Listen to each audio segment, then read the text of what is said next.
Good evening, everyone. It's Jamal Jones. Sorry I've been away for so long. Been kind of busy. You see from my background, moving a little bit. But this evening I'm going to inform you on the disassembly of an M16 rifle. Have you ever been to a deployed location and worried if your M16 would not fire effectively? The M16 is not all about aiming and shooting. You must check the parts to ensure that your M16 will fire, and you must do this on a constant basis. This will help all of us, being that we serve in the United States military and we could be called to combat at any time. If we have a weapon malfunction with our M16, we should be able to disassemble the weapon and see what the problem is. My credentials on this subject matter is I was a member of the 95th Security Forces Squadron. It was a weekly requirement to ensure that our weapons functioned properly and was free of worn or broken parts. To ensure this, we disassemble our weapons and made detailed inspections. Now I'm going to get into the disassembly of the M16 by its major groups. First off, you always need to actually receive your M16. Most M16 are stored in the armory, so you must receive your M16 from an army official. To clear it out, you point your muzzle in a safe direction. If possible, use a clearing barrel. Attempt to place the lever on safe. If the weapon is not cocked, lever cannot be placed on safe. To do this, you must remove a magazine if it's in the magazine chamber by depressing the magazine catch button and pulling the magazine down. To lock your bolt open, pull the charger handle to the rear. Press the bottom of the bolt catch and allow the bolt to move forward until it engages the bolt catch.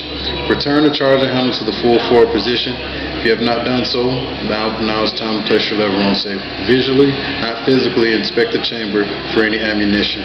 You never want to stick your hand down in the chamber, in case of bolt slippage and it catch your finger and do some serious damage.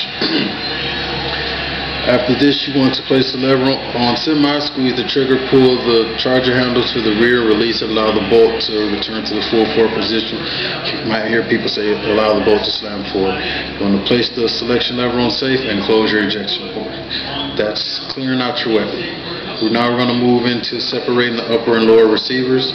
To do this, first you want to remove your sling if you have a sling attached. Then you want to remove the hand guards. So removing the sling is fairly easy. Just unhook it, pretty much like undoing a rigger belt.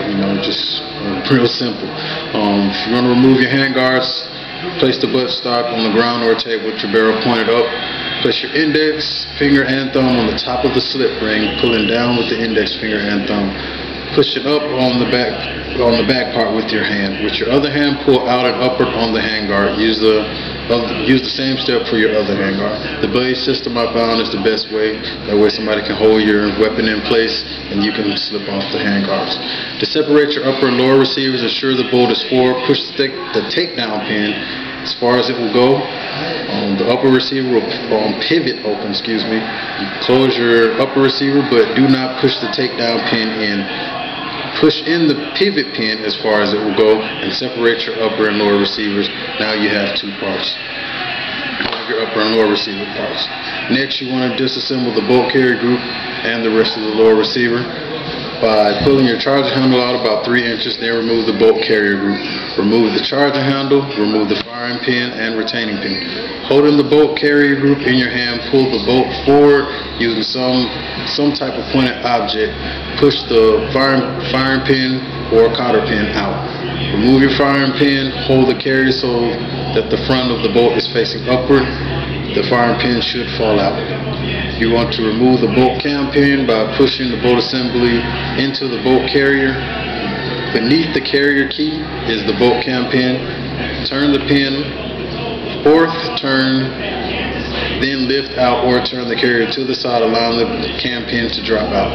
Pull the bolt out of the carrier, press the rear of the extractor, relieving spring pressure, and press out the extractor pin. Remove extractor and spring. Do not separate the spring from the extractor. You also then want to remove your buffer and action spring. So with this information, I've showed you how to do the basic of receiving and clearing your weapons, separating the upper and lower receivers, disassembly of the bolt carrier group and lower receiver. Now, our M16 is so means for survival when we are out in the field, help to fight the war on terrorism. It is up to us as trained men and women of the United States military to ensure our weapons function properly. When you're in the field, by all means remember the information that was discussed today. These simple instructions can be the deciding factor in determining the outcome of the battle on terrorism. Mr. Jamal Jones, and you all have a good evening.